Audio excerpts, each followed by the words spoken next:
What is going on, everybody? How are you guys doing today?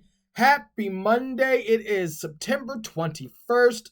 We are almost done with this month, and I hope you guys are having a wonderful, wonderful day.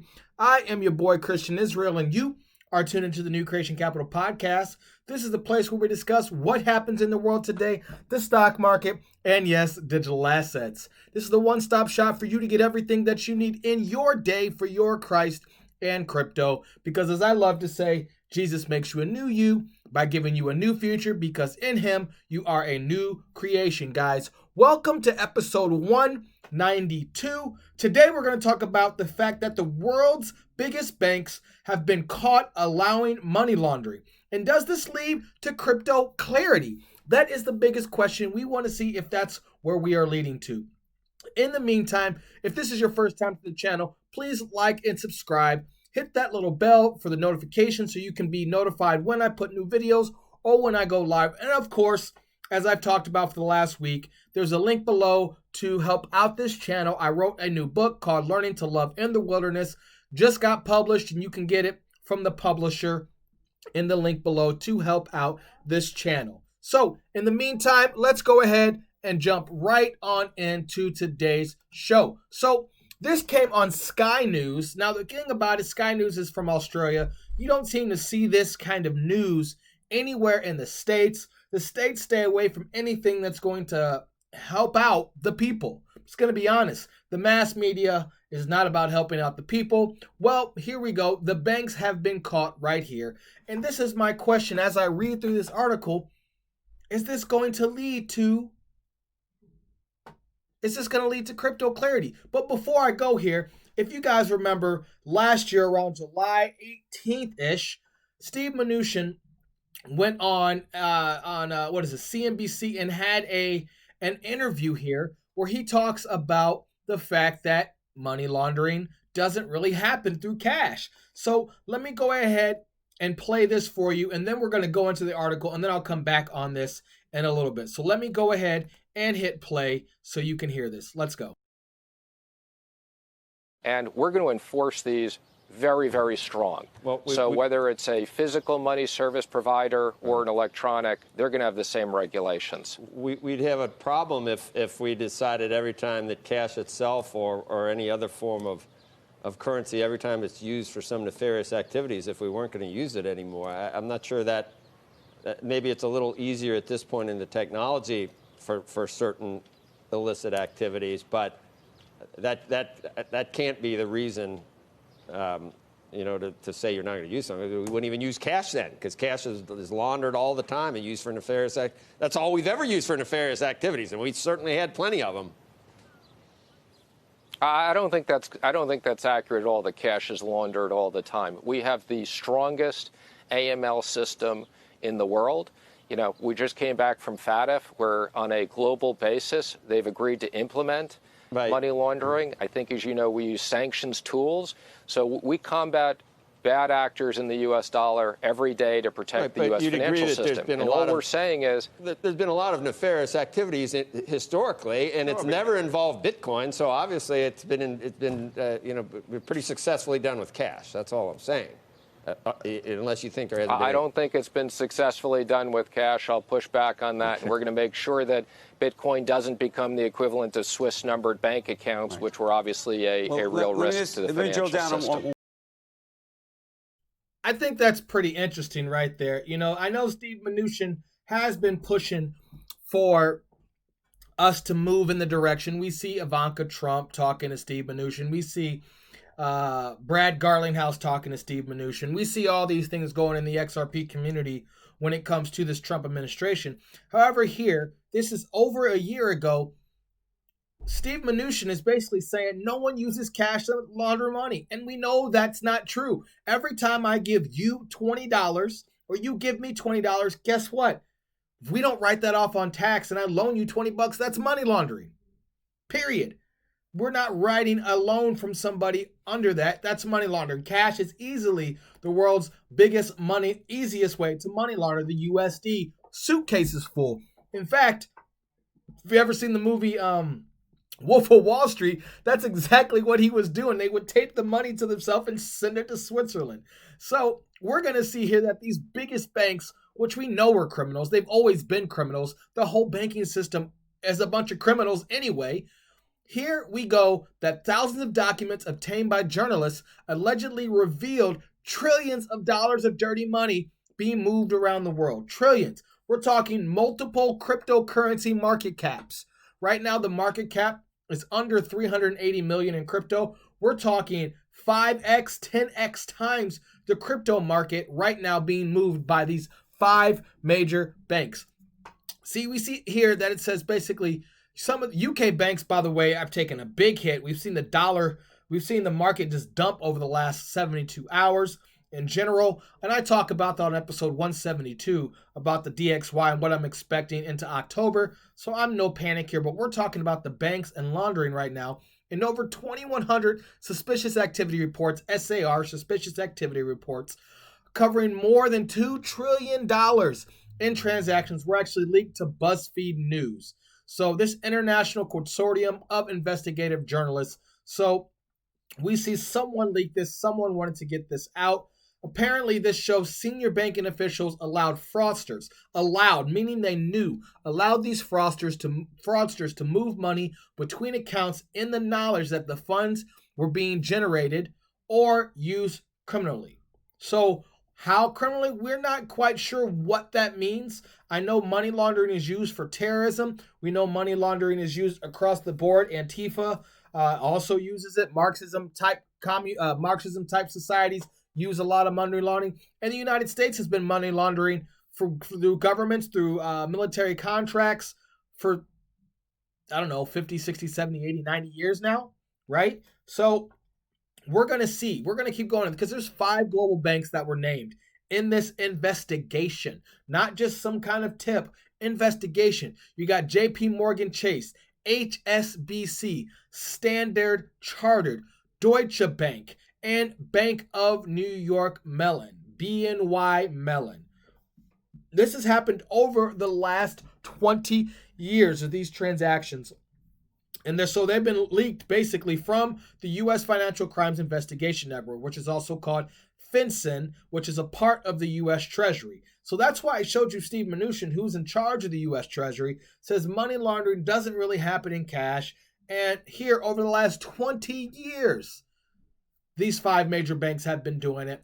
And FinCEN is the one actually looking into this. So you see here that the ICIG has alleged that big banks shift money for people that can't identify and in many cases fail to report suspect transactions until years after the fact. In other words, I give you that $20, you give someone else that $20, they give to someone else that $20. In return, I get $100 clean. I don't report that for 10 years down the road. That's what they're saying here. Money is being moved back and forth, kind of like Bitcoin washing or when people put money into the exchanges in crypto. All of a sudden, you get it back clean, and then you don't put it on your taxes until 5 years down the road. That's what they're looking at. They're saying government fines and threats of criminal persecutions against banks haven't stopped the tide of illicit payments. Of course not. You know why? Because when Lehman Brothers went out of business back in 2008, nobody except one person got a slap on the wrist for all the fraud that happened with the banks under the Obama administration, right? And the Bush administration too. The Bush and Obama administrations. All the crap that went down during the banking system, no one ever gets in trouble. Ever since 71, since we've come off the gold standards, and banks have become places from being boring to becoming multi-billionaires working at a bank. Before you made, your normal $100,000 a year. Now bankers are making millions of dollars a year. What is going on? Something is not right there. But they always get a slap on the wrist because the banks hold the government hostage. And now we see under the Trump administration specifically trying to move to a level playing field, trying to go to a gold standard, trying to move off the US dollar as overall the world power and moving towards a different way to sanction. Now we see the banks getting hit with this big investigation. BuzzFeed specifically describes how the giants of Western banking have moved trillions of dollars in suspicious transactions, enriching themselves and their shareholders while facilitating the work of terrorism, kleptocrats, and drug kingpins, right? The SAR reportedly also shows how Russia and Ukraine oligarchs avoid sanctions to move their money into the West. And we know this. These banks are saying, hey, pay us on the back end and we'll take care of it. Pay us on the back end. We'll move here. We'll move here. Banks have been doing this forever. This is nothing new. And plus, five of the five banks to be named, HSBC and Standard Chartered, both fell 5% this morning, the banks alone. And we've seen, right, Warren Buffett also moved all his money out of the banks and put it into not only just Bank of America, but also gold bullion. He's put, what, $5 billion over there? He's moved it out of these banks. He knew this was coming. People have seen this coming because the banks are going to take a hit. They don't want to get in line. They're going to take a hit. Standard Chartered, which is also UK based, and we're hearing, right, the Bank of England wanting to do a CBDC, has said this: the reality is that there will always be attempts to launder money and evade sanctions. The responsibility of banks is to build effective screening and monitoring programs to protect the global financial system. We take our responsibility to fight financial crime extremely seriously and have invested substantially in our compliance programs. Okay, if they say so, I think the only way personally for we to see this is for crypto clarity. This is another reason to move into crypto clarity. JP Morgan and Chase also said this: we report suspicious activity to the government so that law enforcement can combat financial crime, and have thousands of people and hundreds of millions of dollars dedicated to this important work. We have played a leadership role in anti-money laundering reform that will modernize how the government and law enforcement combat money laundering, terrorism, financial, and other financial crimes. If this is true, why is it happening? If they're doing all this to combat millions, of course they're going to combat millions if they're going to make trillions on the back end. On the back end, it makes no sense. It says here, the government should respond rapidly to this significant investigation, says the chief executive Daniel Bruce, right? These revelations are a damning indictment of the system that is supposed to prevent the UK and other financial centers becoming havens for dirty money. They have to do this. Swift and robust action is needed, including potential criminal damages, or banks will simply continue to threaten the prospects of being caught and fined as a simple cost of business. That's all it is. They're going to get fined a couple $100 million, and they're going to make $1 trillion on the back end. Again, Steve Mnuchin said right here that he believes it's not happening at all, but on the back end, we see and we know this is happening. We know it's happening. How do you feel? I believe this will lead to crypto clarity. When you're on the blockchain, guess what? Money laundering through the banks, even the XRP ledger, we're going to see all of this. We're going to be able to see all this movement. You're not going to see Wells Fargo doing what they did, HSBC, Deutsche Bank, Lehman Brothers, those type of banks. You will not see them doing those things. That's just what I think. Now it's time for me to tell you. Now it's time for you to tell me what you think. Do you believe that we will see crypto clarity because of these banks doing these things? Is this over? Is it done? Is the US dollar done? Well, we see that now. You let me know. Write in the comments below. You guys know I love to see your comments below. So please let me know what you think. In the meantime, guys, that is the end of the crypto section. Now we're going to dive into the Christ. And we're going to read 1 John chapter 3.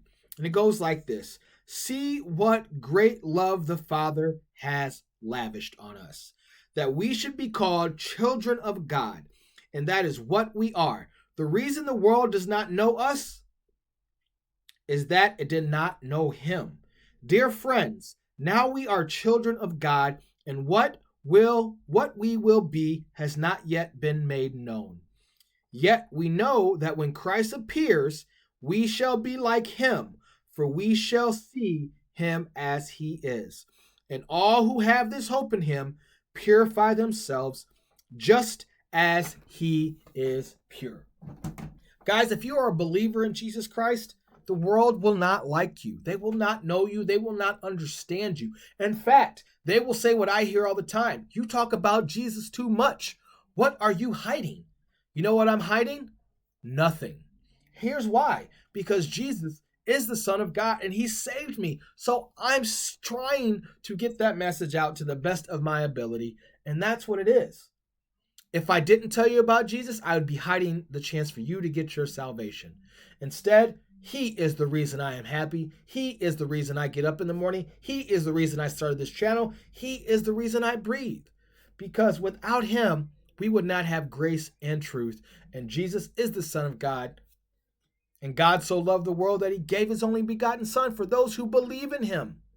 That he was dead, yet he was killed and resurrected, will be saved and not be put to shame. That's all. That's all. That's it. It's that simple. You cannot get to heaven by your works. And I start talking about this, guys, by the way. If you ever pay attention to my Sunday Scriptures, episode 191, I do a sermon, and I'm going over the beginning of 1 Peter. It's a 4-week segment. Please check it out if you are interested. I also just did a Prime XBT exchange review on there, including the bonus code if you are a trader. In the meantime, guys, you have to let me know what you think about the world's biggest banks being caught money laundering. Will this lead to crypto clarity? Also, if you guys want to support the channel because this is not monetized like I've said before, please click the link below and purchase my book, Learning to Love in the Wilderness. It's a 40-day journey where I talk about my journey and my life to Christ and who I was before and all the crap that I had gone through, all the things that I've done, all the things that have been done to me. I go in there and it's a pretty raw book about who I am and who I was and who I now am and have become through Jesus Christ. Guys, this is the end of episode 192. I am your boy, Christian Israel, and you are tuned into the New Creation Capital podcast. This is the place where we discuss what happens in the world today, the stock market, and yes, digital assets. This is the one-stop shop for you to get everything that you need for your day in your Christ and crypto. Because as I love to say, Jesus makes you a new you by giving you a new future, because in him you are a new creation, guys. Please remember, God loves you. I love you. You are loved. Until next time, guys, peace and love. God bless you all. Later, guys.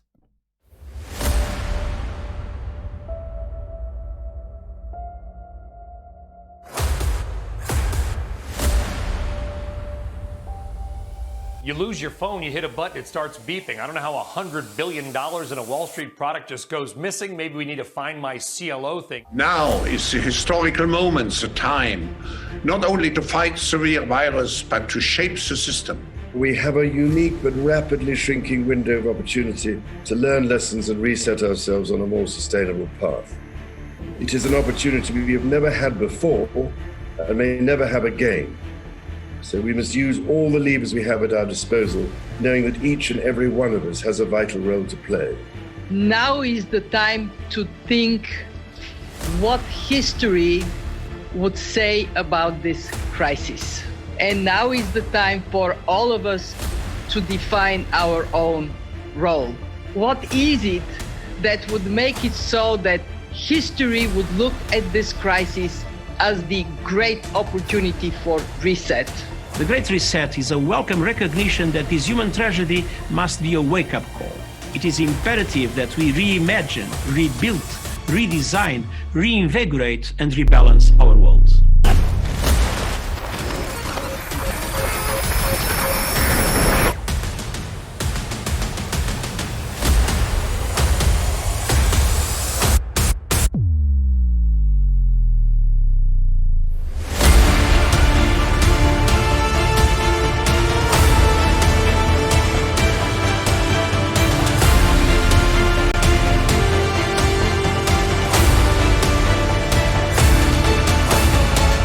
Bank branches and ATMs will start disappearing across the country as the pandemic shifts Australians further towards a cashless economy.